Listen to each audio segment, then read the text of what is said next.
चलिए, तो हम लोग अगला वीडियो में इस वीडियो में हम लोग देखते हैं कहाँ तक हम लोग देख लिए थे। यहाँ तक हम लोग का कंप्लीट हो गया था। ठीक है, अब आते हैं कार्यपालिका की तरफ बढ़ते हैं। ठीक है, आइए देखते हैं।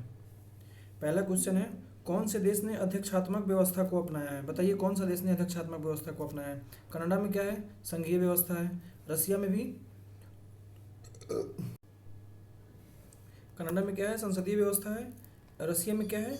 रसिया में प्रेसिडेंशियल व्यवस्था है, लेकिन यहाँ पर क्या है ना, अर्ध प्रेसिडेंशियल यानी क्वासी प्रेसिडेंशियल व्यवस्था है। ठीक है, अर्ध प्रेसिडेंशियल व्यवस्था कहाँ है? रसिया में है। इसका मतलब होता है कि वहाँ राष्ट्रपति और प्रधानमंत्री दोनों अपनी कार्यकारी शक्तियों का साझा करते हैं। ठीक है, दोनों अपनी कार्यकारी शक्तियों का साझा करते हैं, लेकिन ध्यान देना है कि रसिया में मैक्सिमम पावर किसको दिया गया है? रसिया में मैक्सिमम पावर राष्ट्रपति के पास है। ठीक है, यानी कनाडा में क्या है? संसदीय व्यवस्था है। रसिया में प्रेसिडेंशियल व्यवस्था नहीं है 100%। यहाँ पर अर्ध प्रेसिडेंशियल व्यवस्था है, यानी अध्यक्षात्मक व्यवस्था है। ठीक है, जिसमें थोड़ा पावर प्रधानमंत्री को है और मैक्सिमम पावर राष्ट्रपति को है। ठीक है, जर्मनी में क्या है?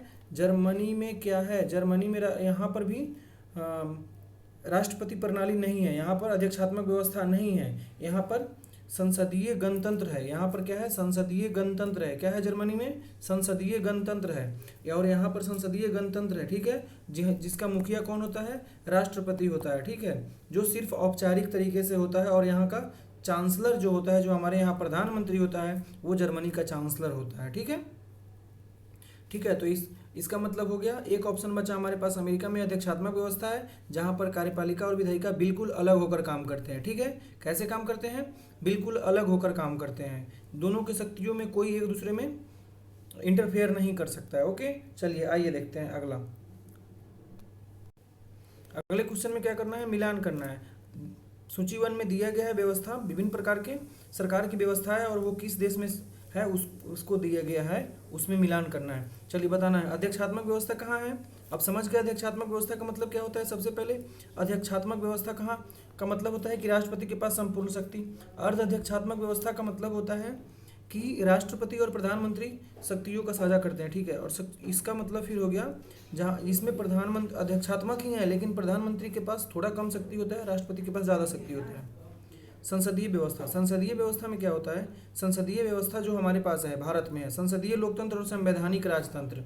संसदीय लोकतंत्र जो हमारे पास है, समझ रहे हैं, संवैधानिक राजतंत्र जहाँ पर राजतंत्र है लेकिन संविधान भी है। क्या है? जहाँ पर राजतंत्र है लेकिन संविधान के अनुसार समझ गए? संवैधानिक राजतंत्र का मतलब क्या होता है? संसदीय लोकतंत्र है लेकिन संवैधानिक राजतंत्र। संवैधानिक राजतंत्र का मतलब यह मतलब एक एग्जांपल देख लीजिए, जैसे यूके के पास है। ठीक है, संवैधानिक राजतंत्र का मतलब होता है कि इसमें जो मेन होता है वो सम्राट होता है। कौन होता है? सम्राट होता है, और वो वंशानुगत होता है। एक वंश के बाद दूसरे वंश में ये सत्ता का हस्तांतरण होते रहता है, लेकिन इनकी शक्तियों को संविधान द्वारा सीमित कर दिया गया है। और संसद जो होती है, वास्तविक सत्ता किसके पास होती है?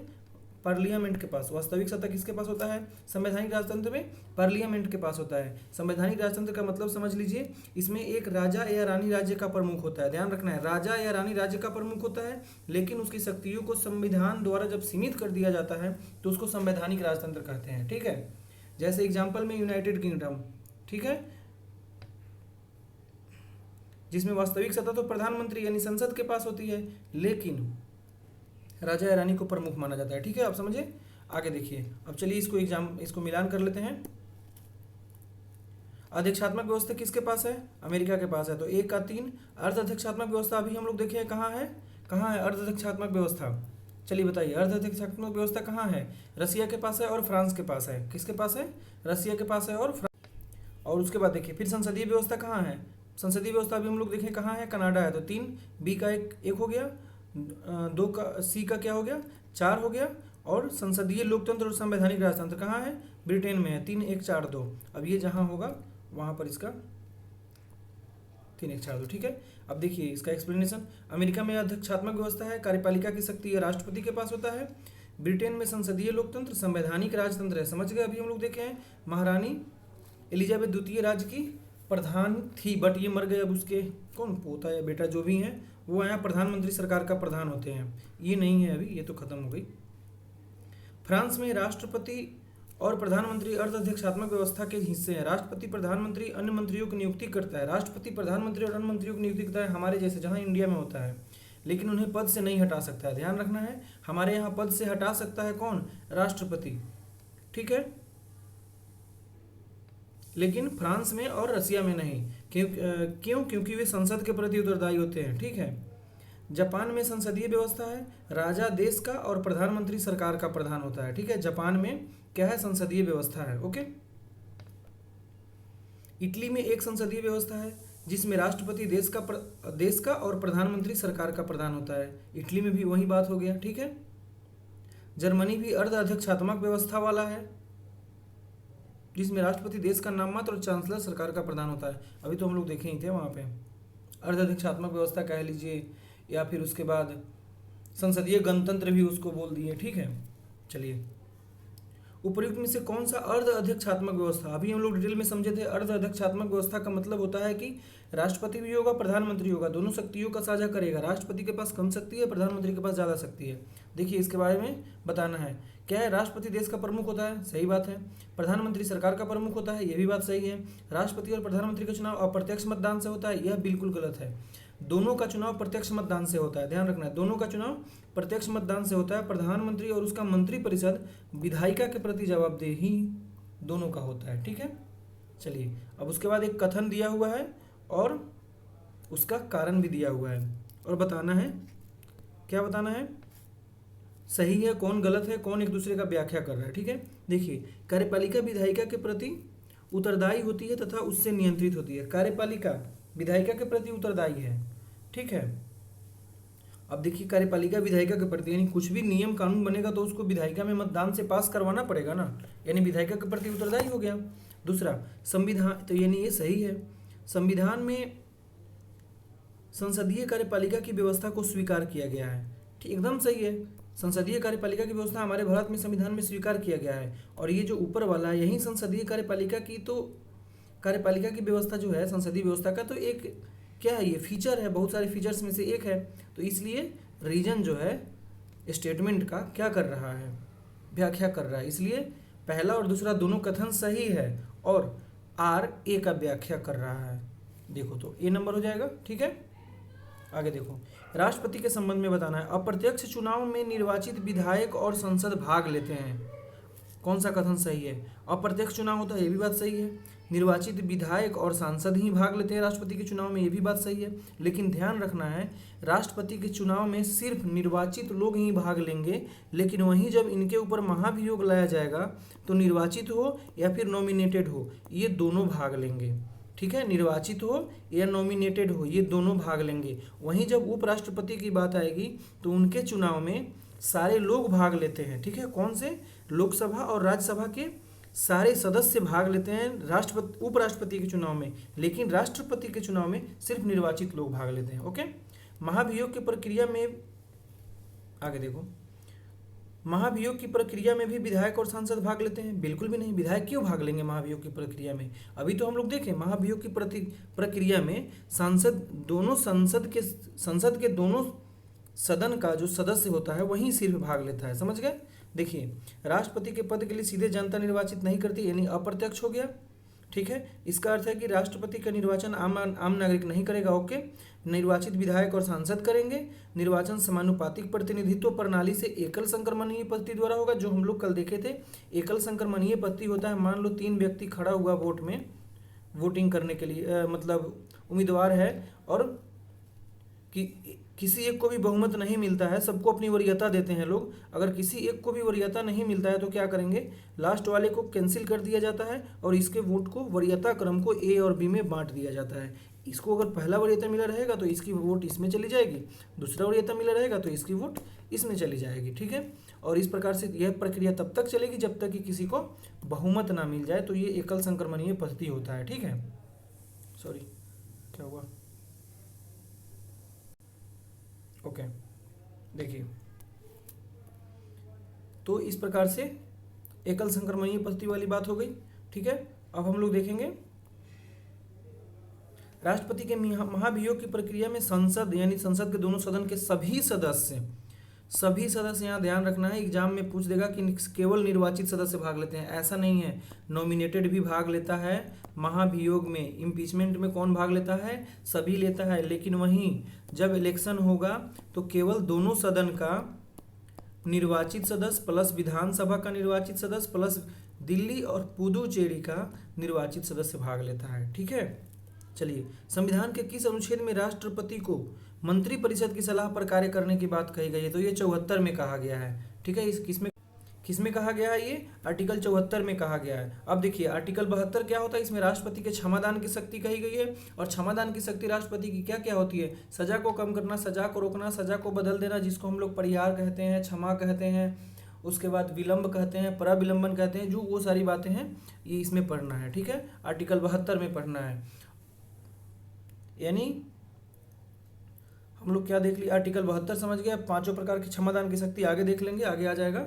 ठीक है, उसके बाद आर्टिकल 78 है। आर्टिकल 78 में क्या कहा गया है? आर्टिकल 78 में भारत के प्रधानमंत्री और प्रधानमंत्री के कर्तव्य की बात कही गई है। भारत के प्रधानमंत्री के कर्तव्य की बात किस में कही गई है? आर्टिकल 78 में कहा गया है। और आर्टिकल 76 में क्या कहा गया है? आर्टिकल 76 में राष्ट्रपति को सर्वोच्च न्यायालय के न्यायाधीश बनने के लिए, मतलब कुल मिलाकर आर्टिकल 76 में है कि अटॉर्नी जनरल, महान्यायवादी, अटॉर्नी जनरल ही बोलते हैं ना उसको इंग्लिश में, हाँ, अटॉर्नी जनरल की नियुक्ति के लिए कहा गया है। इसमें यह कहा गया है कि राष्ट्रपति सर्वोच्च न्यायालय के न्यायाधीश बनने वाले कोई योग्य व्यक्ति को भारत का महान्यायवादी नियुक्त करेगा। ठीक है, देख लिए हम लोग। 74 में क्या है? 74 में राष्ट्रपति मंत्रिपरिषद की सलाह से काम करेगा। 72 में राष्ट्रपति के क्षमादान की शक्ति। 78 में प्रधानमंत्री का काम और कर्तव्य की बात। और आर्टिकल 76 में राष्ट्रपति क्या करेगा? राष्ट्रपति भारत के मुख्य न्यायाधीश बनने के, भारत के सर्वोच्च न्यायालय, सुप्रीम कोर्ट, ध्यान रखना है, यहाँ हाई कोर्ट नहीं या फिर कोई सा भी जज नहीं, सुप्रीम कोर्ट के जज बनने योग्य किसी व्यक्ति को भारत का अटॉर्नी जनरल नियुक्ति करने की शक्ति किसके पास है? राष्ट्रपति के पास है। Okay, got it. चलिए आगे देखिए। लेकिन यहाँ पर एक जो बात था कि राष्ट्रपति मंत्रिपरिषद की सलाह पर कार्य करने के लिए निर्देशित किया गया है, ये आर्टिकल 74 में कहा गया है। लेकिन अगर राष्ट्रपति को लगता है कि वो यह काम को एक बार फिर से संसद को इस पर पुनर्विचार करना चाहिए तो वह मंत्रिपरिषद को एक बार वापस भेज देगा। लेकिन वहीं यदि दूसरी बार आएगा तो उस पर उसको सिग्नेचर करना अनिवार्य है। ठीक है, राष्ट्रपति के विशेषाधिकार में क्या शामिल नहीं है? राष्ट्रपति के विशेषाधिकार में क्या शामिल नहीं है? ध्यान रखना है, विशेषाधिकार। मंत्रिपरिषद की सलाह को पुनर्विचार के लिए भेजना ये राष्ट्रपति का अपना काम है, अपने स्वविवेक से करता है। निषेधाधिकार, वीटो का प्रयोग करना। ठीक है, निषेधाधिकार की शक्ति यानी कि वीटो की शक्ति। तो वीटो तो राष्ट्रपति की क्या है? राष्ट्रपति की स्वविवेक की शक्ति है। वह चाहे तो उस पर सिग्नेचर कर सकता है, चाहे तो रोक सकता है, चाहे तो पुनर्विचार के लिए भेज सकता है, चाहे तो पॉकेट वीटो का प्रयोग कर सकता है। ठीक है, उसके बाद प्रधानमंत्री की नियुक्ति। प्रधानमंत्री की नियुक्ति तो उनकी स्वविवेक की नियुक्ति नहीं, स्वविवेक की बात नहीं है, क्योंकि जो बहुमत दल का नेता होगा वह उन्हीं को प्रधानमंत्री नियुक्त करता है। वहीं राज्यपाल की नियुक्ति की बात है तो राज्यपाल की नियुक्ति कब की जाती है? राज्यपाल की नियुक्ति सेंटर के मंत्रिपरिषद के सलाह पर करते हैं। ठीक है, आगे देखिए। प्रधानमंत्री और सभी मंत्रियों के लिए संसद का सदस्य होना अनिवार्य है। बताइए, ये बात सही है? संसद, प्रधानमंत्री और सभी मंत्रियों के लिए संसद का सदस्य होना अनिवार्य है, यह बात सही है। लेकिन यदि कोई व्यक्ति संसद का सदस्य नहीं है तो बिना संसद का सदस्य बने 6 मंथ तक वह मंत्री रह सकता है। लेकिन उसके 6 मंथ तक मंत्री रह सकता है, उसके बाद यदि वह सदस्य है तो मंत्री बना रहेगा, वरना हट जाएगा। ठीक है, आगे देखिए। मंत्रिपरिषद संसद के प्रति सामूहिक रूप से उत्तरदायी होते हैं। क्या संसद के प्रति उत्तरदायी होते हैं मंत्रिपरिषद? नहीं, आर्टिकल 75 में कहा गया है कि वो सिर्फ लोकसभा के प्रति उत्तरदायी होंगे। ठीक है, सामूहिक रूप से लोकसभा के प्रति उत्तरदायी होता है, ना कि संसद के प्रति। तो दूसरा कथन गलत, जैसे ही दूसरा गलत, ये भी गलत, ये भी गलत, ये भी गलत। एग्जाम में आराम से बी को क्लिक करना है, तीसरा बिना पढ़े और आगे निकल जाना है। ठीक है, आगे देखो, सामूहिक उत्तरदायित्व तो मंत्रिमंडल की एकजुटता के सिद्धांत पर आधारित है। बिल्कुल एकजुटता के सिद्धांत पर आधारित है। ठीक है, एकजुटता के सिद्धांत पर यदि किसी, एकजुटता का सिद्धांत का मतलब हुआ कि यदि किसी एक मंत्री के विरुद्ध भी अविश्वास प्रस्ताव पारित हो जाता है तो संपूर्ण को क्या करना पड़ेगा, त्याग पत्र देना पड़ेगा। ठीक है, तो इस प्रकार से 1 और 3 इसका आंसर हो गया, समझे। चलिए आगे देखिए, मंत्रिपरिषद के सदस्यों की संख्या लोकसभा की सदस्यों की संख्या के अनुसार कितना हो सकता है। देखिए 91 जब संविधान संशोधन हुआ था 2003 में, तो उसमें यह कहा गया कि लोकसभा का जितना संख्या है, लोकसभा की संख्या कितनी है, 545। ठीक है,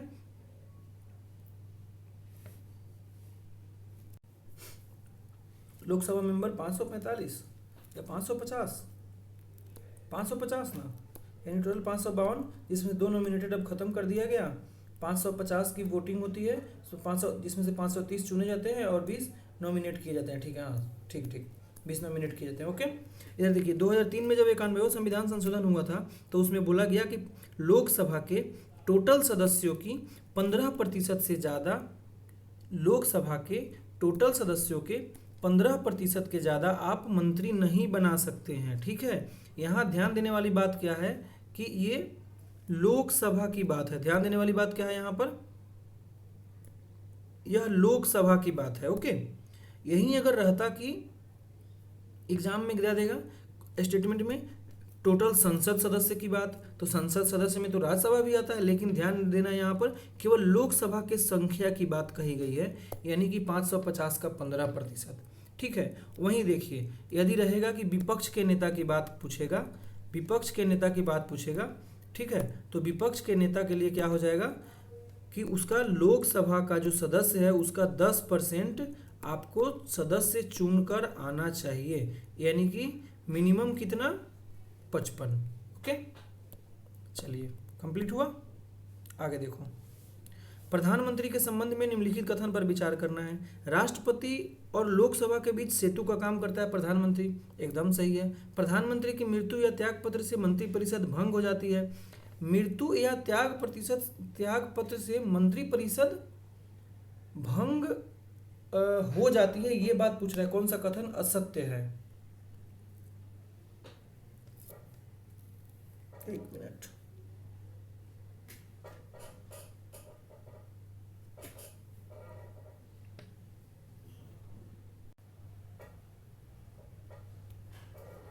यहाँ पर दे रहा है कि राष्ट्रपति और लोकसभा के बीच, नो लोकसभा नहीं, ये पार्लियामेंट होगा, पार्लियामेंट के बीच में ये क्या करते हैं, लोकसभा नहीं, पार्लियामेंट और राष्ट्रपति के बीच में एक सेतु का काम करता है। सॉरी, प्रधानमंत्री की मृत्यु या त्यागपत्र से मंत्रिपरिषद भंग हो सकती है, बिल्कुल हो जाए, क्योंकि मंत्री, जब प्रधानमंत्री ही नहीं रहेगा तो उसको संचालित कौन करेगा, इसलिए भंग हो जाता है। ठीक है, उसके बाद चाहे तो राष्ट्रपति के पास स्वविवेक होती है कि आप किसको प्रधानमंत्री नियुक्त करें, जैसे राजीव गांधी के समय में हुआ था। ठीक है, उसके बाद देखिए फिर आप, या फिर बहुमत दल का नेता चुनी जाती है फिर से। ठीक है, इस प्रकार से पहला कथन गलत हो गया, इसलिए statement 1 is only the wrong statement. ठीक है, तो ये कार्यपालिका से रिलेटेड था। अब आइए विधायिका देखते हैं। द्विसदनात्मक व्यवस्था कहाँ कहाँ है, बताइए द्विसदनात्मक व्यवस्था कहाँ कहाँ है। द्विसदनात्मक व्यवस्था सबसे पहले देखो, एक बिहार में, आंध्र प्रदेश में, कर्नाटक में, तेलंगाना में, महाराष्ट्र में, उत्तर प्रदेश में। कहाँ कहाँ, बिहार, उत्तर प्रदेश, महाराष्ट्र, तेलंगाना, कर्नाटक और आंध्र प्रदेश। कैसे याद रखना है, एक बिहार उत्तर प्रदेश याद रखना है, तेलंगाना और आंध्र प्रदेश दोनों साथ में अलग हुए तो इन दोनों के पास याद रखना है। ठीक है, एक कर्नाटक याद रख लेना है और एक महाराष्ट्र याद रख लेना है, बस। देखिए तो क्या मध्य प्रदेश के पास है, नहीं, तो जहाँ जहाँ 4 है अपने आप कट जाएगा।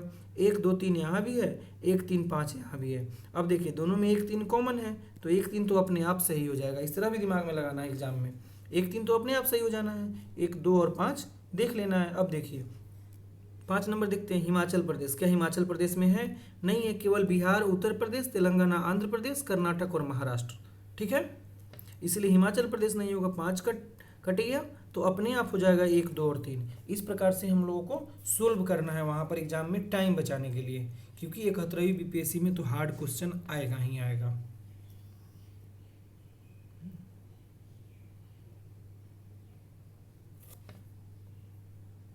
ठीक है, आगे देखिए।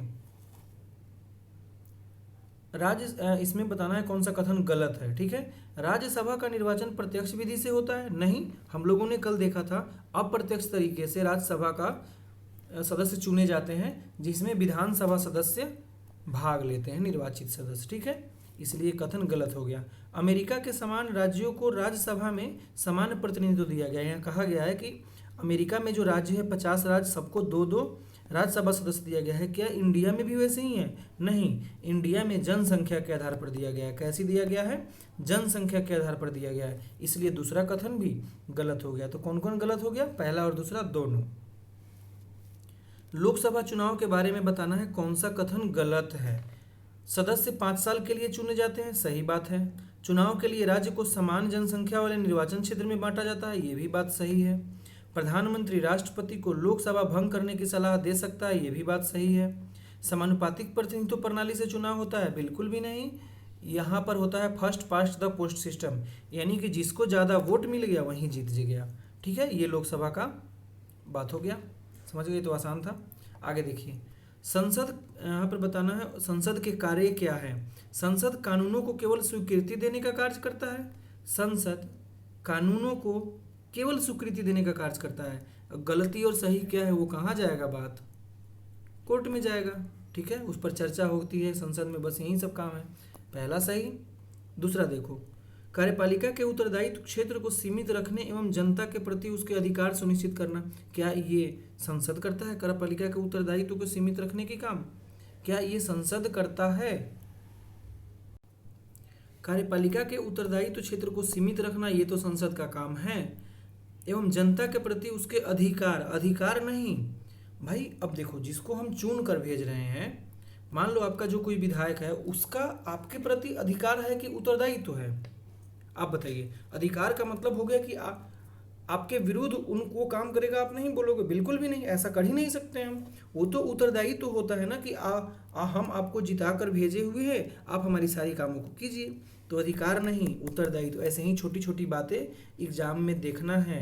ठीक है, यानी यहाँ तक तो ये स्टेटमेंट सही है, लेकिन यही यहाँ गलत हो गया कि नहीं? अधिकार जनता का सदस्य के प्रति, प्रतिनिधि के प्रति अधिकार होता है, लेकिन प्रतिनिधि का जनता के प्रति उत्तरदायित्व होता है, इसलिए दूसरा कथन गलत हो गया। तो जहाँ जहाँ 2 है अपने आप गलत हो गया, बच गया 1 और 3। देख लेते हैं तीसरा। संसद कराधान तथा सरकार द्वारा धन के प्रयोग पर नियंत्रण रखती है? बिल्कुल रखती है। ठीक है, संसद कौन से माध्यमों से कार्यपालिका पर नियंत्रण रखती है? बजट से। बताओ, कौन से माध्यम से कार्यपालिका पर नियंत्रण रखती है संसद? बजट से क्या रखती है? बिल्कुल भी नहीं। ठीक है, प्रश्नकाल, हाँ, आपातकाल की घोषणा हो जाएगा तो ऐसी स्थिति में कहाँ से हो पाएगा? होगा ही नहीं। अविश्वास प्रस्ताव, इससे भी हो जाएगा। तो जहाँ 2 और 4 है वो हो गया। ठीक है, जैसे देखो, पूरक प्रश्न पूछना, अविश्वास प्रस्ताव, संकल्प प्रस्ताव, ठीक है, इन सारी चीज़ों से वो रखते हैं। ओके, आगे देखो, निम्न में से किन विषयों पर राज्यसभा और लोकसभा की शक्तियाँ समान हैं? बता। देखो, राज्यसभा की एक्स्ट्रा शक्ति क्या है? 1-2-3 ही शक्ति है राज्यसभा की एक्स्ट्रा। उपराष्ट्रपति वाली भागों पर महाभियोग चलाना, ठीक है। उसके बाद एक ऑल इंडिया सर्विस का सृजन करना, और राज्यसभा अगर साधारण बहुमत से यह पास करके बताए, राज्यसभा ये बताए कि किसी संसद को, यानी कि संसद को, कि आप राज्य सूची पर विषय कोई कानून बनाइए, तो आप कानून बना सकते हैं। ये राज्यसभा का एक्स्ट्रा यही 3 काम है। ठीक है, आगे देखिए अब कौन कौन एक्स्ट्रा 3 काम है। ऑल इंडिया सर्विस का सृजन, ठीक है, राज्य सूची के विषय पर कानून बनाने के लिए, और वाइस प्रेसिडेंट के लिए महाभियोग, यानी कि उनको हटाने की प्रक्रिया चलाना। ठीक है, ये राज्यसभा के एक्स्ट्रा 3 काम, बस इतना ही है। ओके, अब देखिए, इसमें पूछ रहा है कि दोनों का समान काम क्या है। राज्य सूची के विषय पर कानून बनाना समान काम है? नहीं, समान काम तो ये तो राज्यसभा का एक्स्ट्रा काम हो गया। आपातकाल की स्वीकृति, क्या ये समान काम है? नहीं, जो अलग अलग अगर भी रहता है, लोकसभा का ये मैक्सिमम चला जाता है यहाँ पर। ठीक है, धन विधेयक, राज्यसभा को तो इस पर कुछ दिया ही नहीं गया, राज्यसभा इस पर सिफारिश कर सकता है, चर्चा कर सकता है। ठीक है, संवैधानिक संशोधन, हाँ, संवैधानिक संशोधन में राज्यसभा और लोकसभा दोनों में अलग अलग पारित करना पड़ता है संवैधानिक संशोधन विशेष बहुमत से। यहाँ पर संयुक्त बैठक के लिए कोई भी नियम और कानून नहीं है। संवैधानिक संशोधन में संयुक्त बैठक नहीं होता है, ठीक है। संवैधानिक संशोधन दोनों सदन से विशेष बहुमत द्वारा पारित करना पड़ता है। संवैधानिक संशोधन के लिए साधारण बहुमत नहीं चाहिए, विशेष बहुमत चाहिए। और ठीक है, इस प्रकार और साधारण विधेयक के लिए संयुक्त बैठक भी है, ठीक है। दोनों सदन से अलग अलग पारित नहीं हुआ तो, ठीक है। इस प्रकार इसका आंसर संवैधानिक संशोधन हो जाएगा, जिसमें लोकसभा और राज्यसभा को इक्वल शक्ति दी गई है, ठीक। आगे देखो, संसद द्वारा कार्यपालिका को उत्तरदायी बनाने का सबसे सशक्त हथियार क्या है? क्या है उत्तरदायी बनाने का? अविश्वास प्रस्ताव ला दो। मतलब अगर अविश्वास, देखो प्रश्नकाल में क्या कर सकते हैं, ज़्यादा से ज़्यादा क्वेश्चन पूछ सकते हैं। शून्यकाल में क्वेश्चन पूछेंगे। संसदीय विशेषाधिकार में क्या करेंगे, बताएंगे कि आपका हनन हुआ है, चर्चा हो सकती है, लोकसभा अध्यक्ष जो है उस पर अपना एक्ट कर सकता है। लेकिन अविश्वास प्रस्ताव में क्या है, आप अविश्वास प्रस्ताव लाओ, उनको हराओ और मंत्रिपरिषद को बर्खास्त करवाओ। तो यहाँ सबसे सशक्त क्या है तो सब, लेकिन सबसे सशक्त की बात पूछा है तो ये हो जाएगा, ठीक है। सॉरी, संसदीय समिति के संबंध में निम्नलिखित कथन पर विचार करें और बताएं कि कौन सा सही है, ठीक है। संविधान निर्माण के समय विकसित प्रणाली है, संविधान निर्माण के समय विकसित प्रणाली है, नहीं ये तो कथन ही ऐसा नहीं समझ आ रहा है। मतलब ये कहना ये चाह रहा है कि संविधान निर्माण के समय ही संसदीय समिति की बात विकसित हो गई थी क्या? ऐसा कुछ नहीं है, ये बाद में हुआ था, ठीक है। 1980 के दशक में ये विकसित हुआ था, ठीक है। कब हुआ था? हाँ 1983 में। देखो 1980 के दशक में ये विकसित हुआ था, 1983 में विकसित हुआ था, ठीक है। उसके बाद क्या है, संसद के समक्ष अनुदान की मांग कर सकता है, बिल्कुल कर सकती है संसदीय समिति, तो ये कथन सही है। अभी भारत में कितना है संसदीय समिति? अभी टोटल 20 संसदीय समिति है। क्या कितनी है अभी संसदीय समिति? 20 अस्थायी समितियां हैं। और सबसे बड़ी संसदीय समिति की बात कही जाए तो प्राक्कलन समिति। कौन है? प्राक्कलन समिति। लोक लेखा का काम इनका प्राक्कलन समिति है। और प्राक्कलन समिति में टोटल कितने सदस्य होते हैं? टोटल 30 सदस्य होते हैं। कितने सदस्य होते हैं? टोटल 30 सदस्य होते हैं, ठीक है। कितने होते हैं प्राक्कलन समिति में सदस्य? टोटल 30 सदस्य होते हैं। और सभी सदस्य कहाँ से होते हैं? सभी सदस्य लोकसभा से होते हैं। ध्यान रखना है, सभी सदस्य कहाँ से होते हैं? लोकसभा से होते हैं। और इनका चुनाव कैसे होता है? लोकसभा से ही सदस्यों द्वारा एकल संक्रमणीय पद्धति से इनका चुनाव किया जाता है प्राक्कलन समिति के सदस्य का। प्राक्कलन समिति का काम क्या है? बजटीय प्रक्रिया का निगरानी करना और वित्तीय जवाबदेही सुनिश्चित करना। क्या करना? बजटीय प्रक्रिया का निगरानी करना और वित्तीय जवाबदेही सुनिश्चित करना। और अन्य समिति को देख लेते हैं तो लोक लेखा समिति हो गया, सार्वजनिक उपक्रम समिति हो गया, अन्य विभागीय समिति हो गया। इस प्रकार से संसदीय समिति है। और अब देख लिए हम लोग कि सबसे बड़ी समिति कौन सी है? लोक लेखा समिति है, जिसमें 30 सदस्य होते हैं। सभी सदस्य लोकसभा से होते हैं। इस समिति का काम जो भी बजट वाले काम है, यानी अर्थव्यवस्था, व्यय और दक्षता की रिपोर्ट करने का काम इनका है, ठीक है। उसके बाद अगर एक बात ध्यान रखना है कि प्राक्कलन समिति का जो अध्यक्ष होगा वह कोई मंत्री नहीं होगा। किसी मंत्री, कोई इसका जो सदस्य होगा या फिर अध्यक्ष होगा वह मंत्री नहीं होगा। पॉइंट टू बी नोटेड, ठीक है। प्राक्कलन समिति का जो सदस्य और अध्यक्ष होते हैं, एक मिनट, प्राक्कलन समिति का जो अध्यक्ष होगा और सदस्य होगा, ये दोनों सिर्फ लोकसभा के सदस्य में से चुने जाएंगे। लेकिन ये सदस्य मंत्री नहीं होने चाहिए। ये सदस्य मंत्री नहीं होने चाहिए। अध्यक्ष और सदस्य कहाँ से चुने जाएंगे? लोकसभा के सदस्य में से ही चुने जाएंगे, लेकिन ये मंत्री नहीं होने चाहिए। किसके? प्राक्कलन समिति के। टोटल कितने सदस्य होते हैं? 30। एकल संक्रमणीय पद्धति से लोकसभा के सदस्य में से ही चुना जाता है, ठीक है। वहीं लोक लेखा समिति होता है एक। लोक लेखा समिति में 22 सदस्य होते हैं, जिसमें से 15 लोकसभा से, 7 राज्यसभा से। इस प्रकार से इसका भी कोई, जैसे लोक लेखा समिति भी है ना, इसका भी कोई मंत्री सदस्य नहीं हो सकता है। इस प्रकार से डिटेल में आप लोग पढ़िए। हालांकि यहाँ से एग्जाम में क्वेश्चन बहुत ही कम आता है। ये पूछ सकता है कि सबसे बड़ी समिति कौन सी है। ठीक है, तो अभी हम लोग क्या देख रहे थे, संविधान निर्माण के समय विकसित प्रणाली है क्या, ये नहीं। 1980 के दशक में अभी यानी 1983 में हुआ था। संसद के समक्ष अनुदानों की मांग कर सकती है, ये बात सही है, इसलिए केवल दूसरा कथन सही है। अभी टोटल कितनी अस्थायी समितियां हैं, 20 है भारत में। ठीक है, दल बदल से संबंधित उल्लंघन के आधार में शामिल नहीं है, ध्यान रखना है। दल बदल कब आया था, कब आया था बताइए, दल बदल कब आया था। 52वें संविधान संशोधन से आया था। दल बदल कब आया था, 52वें संविधान संशोधन से आया था। क्या हो रहा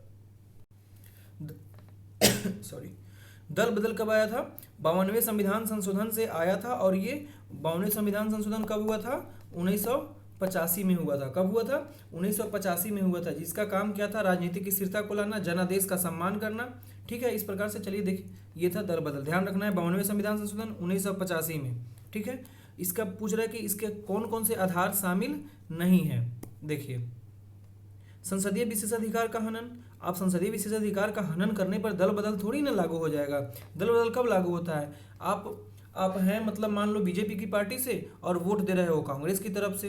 ठीक है, आप अपने व्हीप का पालन नहीं कर रहे हो तो आपके ऊपर दल बदल लगेगा। ठीक है, और देखिए उसके बाद और क्या हो सकता है, सदस्य दल के बावजूद आप हो मतलब बीजेपी से, लेकिन और व्हीप किया गया है कि आपको शामिल होना है, लेकिन आप शामिल नहीं हो रहे हो। दल के सदस्यता से आप त्याग पत्र दे रहे हो तो भी हो जाएगा। उसके बाद कोई अगर निर्दलीय चुना गया सदस्य है, वह 6 माह के बाद, निर्दलीय चुना गया कोई सदस्य है, अगर वह 6 माह के बाद किसी अन्य पार्टी में शामिल हो जाता है तो उसके ऊपर क्या लगेगा, दल बदल लगेगा। यानी ये सारा दल बदल के लिए अप्लाइड है, लेकिन ये संसदीय विशेषाधिकार का हनन अप्लाइड नहीं है। 1985 52वें संविधान संशोधन अधिनियम। ठीक है, कैसे लागू होगा, आप किसी सदस्य की किसी दल की सदस्यता से त्याग पत्र देते हैं, आप सेम दल में रहते हुए उस दल से वोटिंग नहीं देते हैं, या वो वोट नहीं करते हैं, या फिर व्हीप यानी कि आदेश का पालन नहीं करते हैं। ठीक है, या उसके पास वोट से अनुपस्थित रहते हैं, या फिर कोई निर्दलीय सदस्य है, वह निर्दलीय सदस्य 6 माह के बाद में यदि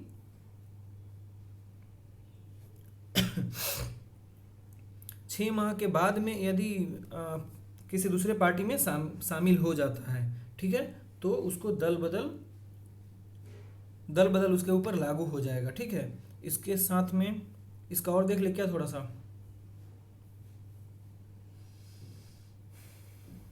दल बदल 1985 52वें संविधान संशोधन अधिनियम 10वीं अनुसूची में इसको रखा गया है। कहाँ रखा गया है, 10वीं अनुसूची में रखा गया है। दल बदल का आधार हम लोग देख लिए, स्वैच्छिक आधार होता है कि निर्वाचित सदस्य अपनी राजनीतिक पार्टी से सदस्यता दे देता है, उनके निर्देशों का उल्लंघन करता है। निर्वाचित सदस्य मतलब जो निर्दलीय चुना गया है और किसी राजनीतिक पार्टी में 6 महीने के बाद शामिल हो जाता है। सॉरी, निर्दलीय जो है किसी दूसरे पार्टी में शामिल हो जाता है तो उसके ऊपर दल बदल लगेगा। वहीं मनोनीत सदस्य, देखो ना यहाँ पर यहाँ गलती हो गई है। मनोनीत सदस्य जो होता है, जो नॉमिनेटेड होता है राष्ट्रपति या राज्यपाल द्वारा, नॉमिनेटेड सदस्य अगर 6 माह के बाद में किसी पार्टी में शामिल होता है, 6 माह के बाद में अगर किसी पार्टी में शामिल होता है तो उसके ऊपर दल बदल लग जाएगा। वहीं 6 माह के पहले वह शामिल हो सकता है, यही यहाँ पर ध्यान रखना है। ओके,